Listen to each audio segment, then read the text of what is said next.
Houve uma época em que os casamentos reais eram um assunto estritamente privado, um ritual cortês que as câmeras de televisão e os jornalistas não tinham acesso. No entanto, os livros de história revelam muitas anedotas interessantes sobre essas cerimônias, que na maioria dos casos nada tinha a ver com amor. A maioria dos casais reais se conheciam apenas na hora da cerimônia de casamento, e depois partiam para a noite de núpcias.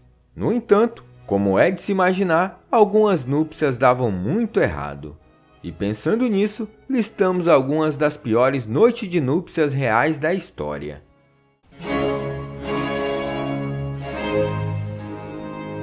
Começamos o vídeo com a noite de núpcias de Catarina Grande com Pedro III da Rússia. O casamento de Catarina Grande com Pedro III da Rússia foi um evento esplêndido. A noiva, que veio da Alemanha para se casar com o desagradável herdeiro russo, encantou a todos com sua beleza, sua elegância e sua forma de se ajustar à vida russa.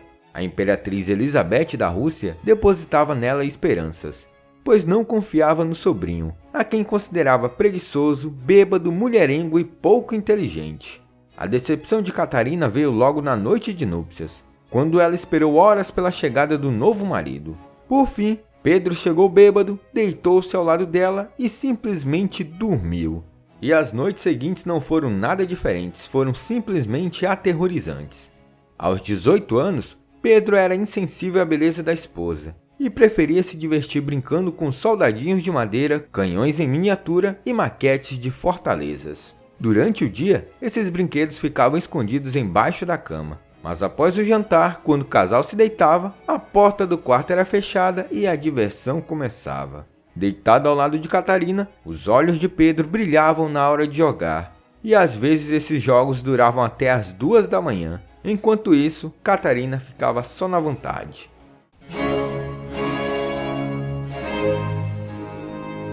Henrique IV foi rei do Reino de Castela e irmão de Isabel de Castela, a rainha que unificou o reino da Espanha junto com Fernando de Aragão. O rei até era uma pessoa gentil e amável, mas sofria de problemas físicos graves. Henrique sofria de uma forma de acromegalia ou gigantismo, o que o deixava com mãos e pés grandes demais, juntamente com a cabeça normalmente grande e feições bem brutas. E claro, além de ser muito alto. Ele era, em resumo, um gigante amável, isso intimamente. Porém, ele era oprimido por seus próprios defeitos físicos e apenas adequadamente feliz quando estava fora da vista do público. Durante toda a vida teve pouco contato com os meio-irmãos. Henrique casou-se pela primeira vez quando tinha 15 anos com Blanca de Navarra. Eles ficaram juntos por 13 anos, mas sem produzir nenhum herdeiro. Assim, o casamento foi anulado. Sem a consumação do primeiro casamento, logo um segundo casamento foi arrumado para o rei. Sua nova esposa era mais uma princesa ibérica, Joana de Portugal. Joana tinha 16 anos, possuía uma beleza notável e, como tantas outras princesas europeias, era apenas uma moeda de troca usada por seu irmão, o rei Afonso V de Portugal. Um fato curioso é que antes de se casar, o rei aboliu a lei que tornava a noite de núpcias um espetáculo público, talvez prevendo o que viria pela frente. Segundo relatos, a primeira noite do casal não foi nada boa. O esperma do rei era decepcionante. Para chegar aos finalmente, os médicos tiveram que masturbar Henrique IV, isso claro, utilizando as próprias mãos. Mas até que obteve algum resultado, que foi considerado aguado e estéril. Mas dava para conseguir fazer uma tentativa de inseminação artificial. Assim, foi introduzido em Joana um tubo fino de ouro contendo o esperma que o marido havia produzido. Era para ver se através do tubo Joana poderia receber o esperma do marido, mas Joana não podia. Disse o médico alemão que viajou até Castela para fazer o procedimento. Apesar do fracasso e dessa noite de núpcias terrível, essa foi a primeira tentativa registrada da história de uma tentativa de inseminação artificial humana. Os problemas que Henrique estava sofrendo eram suficientes para gerar um apelido cruel que passou a servir também como uma metáfora para seu reinado. Desde então, ele passou a ser chamado de Henrique, o Impotente.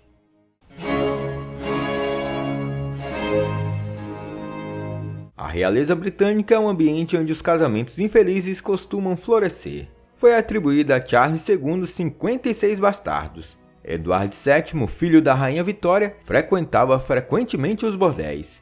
e todos recordam o que ocorreu no casamento entre Charles e Diana. Mas um casamento que foi fracassado desde a noite de núpcias foi o de Carolina de Brunswick com o rei George IV. O então príncipe de Gales resistiu com unhas e dentes para encontrar uma esposa, e só aceitou quando o parlamento concordou em pagar suas dívidas, que haviam crescido no calor de uma vida marcada pelo vício do láudano e da prostituição. Os cortesãos o aconselharam a se casar com sua prima, Carolina de Brunswick, que na época levava uma vida provinciana no principado de seus pais, e cujo rosto ele só vira em retratos de família. O casal se conheceu 3 dias antes do casamento, e a primeira impressão não poderia ser a pior. George retirou-se para o outro extremo do palácio e procurou se recuperar com um copo de conhaque. Carolina disse que seu futuro marido era mais gordo e não tão bonito quanto fora pintado. Para a infelicidade dos dois, o casamento ocorreu em 8 de abril de 1795. George confessou às suas 2 testemunhas que se casava contra a sua vontade. Os cronistas dizem que na cerimônia ele desmaiou 2 vezes. Dizem também que ele olhou para uma de suas amantes enquanto fazia seus votos, e que ela chorou quando o padre perguntou se alguém tinha alguma objeção ao vínculo. Claro, o casamento foi consumado, mas antes teve uma noite de núpcias terrível. O noivo, com a cabeça cheia de cachaça, virou a noite se aquecendo junto à lareira, e a noiva ficou à sua espera na cama, e nada mais. Os jornais da época diziam que só aconteceu 3 relações sexuais entre os noivos, e por acaso, em uma delas, nasceu a princesa Charlotte Augusta. E após isso, George anunciou que nunca mais dormiria com a mulher, nem para gerar um novo herdeiro. Pense no cabra que odiava a esposa.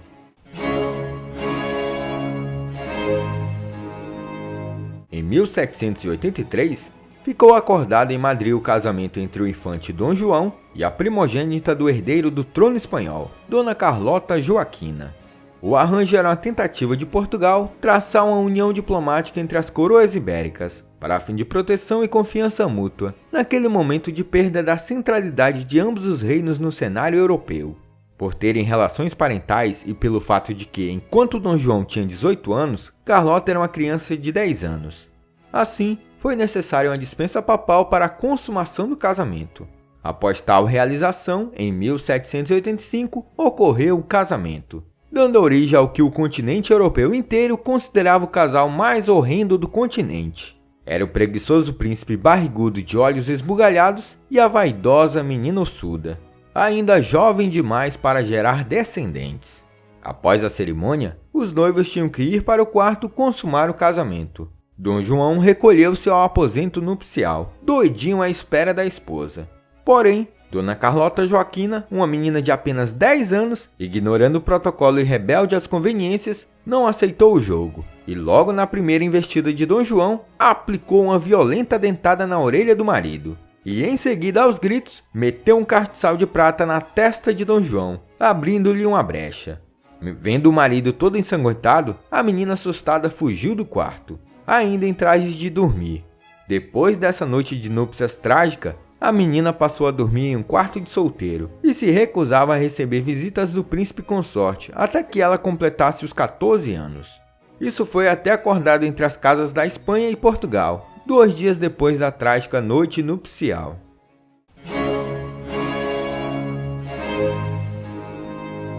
Por muitos anos, o sexo foi um dos maiores tabus da sociedade ocidental. Daí resultaram inúmeras situações constrangedoras e traumáticas, como a vivida por Maria Josefa Amália na noite de seu casamento com o rei espanhol Fernando VII.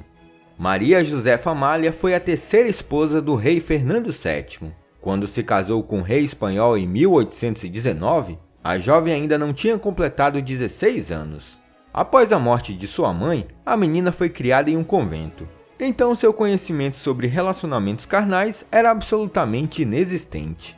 O monarca, por outro lado, era conhecido por suas explosões sexuais, além da obsessão em gerar um filho homem que garantisse a continuidade da monarquia.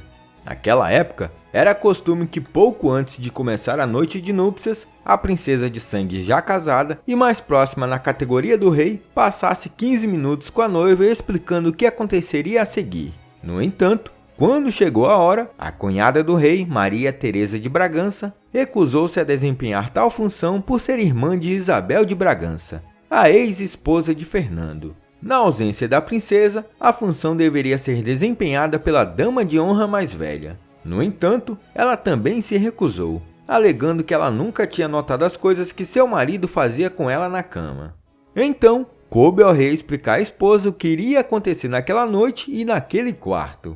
O rei entrou no quarto de uma garota assustada de 16 anos, que ao vê-lo assim, gordo, velho e provavelmente tremendamente excitado, tentou fugir dele correndo pela sala. E não adiantava tentar se comunicar falando, já que ela não sabia espanhol e ele não sabia alemão.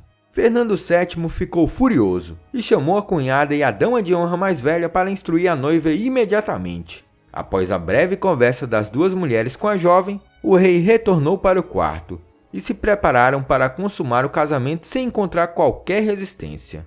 Porém, o medo de Maria Josefa Amália era tão grande que, enquanto Fernando a penetrava, ela não aguentou. Acabou defecando e urinando.